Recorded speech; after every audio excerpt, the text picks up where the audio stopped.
राधे राधे। अध्याय 1 श्लोक 9। अन्ये च बहवः शूरा मर्दते तयक्त जीविताः नाना शस्त्र प्रणहरना सर्वे युद्ध विशारदा।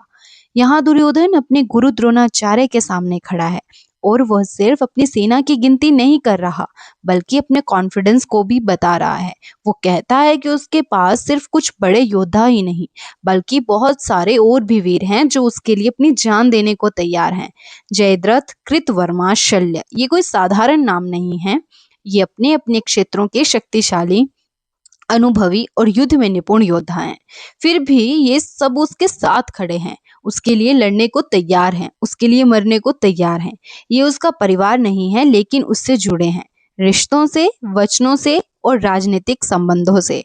और अब ये उस स्थिति में खड़े हैं जहां उन्हें पता है कि क्या सही है और क्या गलत, लेकिन फिर भी उन्होंने साथ नहीं छोड़ा।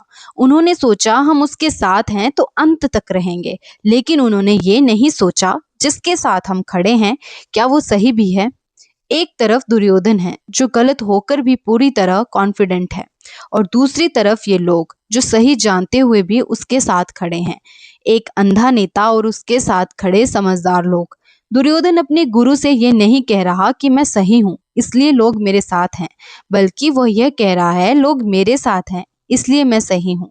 यही फर्क उसे अंदर से अंधा बना देता है और ये लोग भी धीरे धीरे अंधे हो जाते हैं क्योंकि उन्होंने अपनी सोच को अपनी लॉयल्टी के नीचे दबा दिया। एक ने सत्य देखना छोड़ दिया और बाकी ने सत्य बोलना छोड़ दिया। वे सब उसके लिए अपने प्राणों की आहुति देने को तैयार हैं, हर प्रकार के हथियारों से सुसज्जित, युद्ध की हर कला में निपुण, ताकत भी है, कौशल भी है, साहस भी है। लेकिन जिस पक्ष में वे खड़े हैं वो पक्ष सही नहीं है और यहीं से एक सच्चाई सामने आती है। युद्ध तलवारों से शुरू नहीं होता, युद्ध शुरू होता है जब इंसान सत्य से मुंह मोड़ लेता है। दुर्योधन को अपने कर्मों का कोई पछतावा नहीं है। उसे फर्क नहीं पड़ता कि उसने क्या किया है, उसे सिर्फ यह दिख रहा है कि उसके साथ कितने लोग खड़े हैं और इसी कारण उसे अपनी जीत पर पूरा भरोसा है। उसे लगता है इतनी बड़ी शक्ति, इतने कमिटेड लोग, तो जीत निश्चित है। लेकिन सच्चाई बिल्कुल उल्टी है।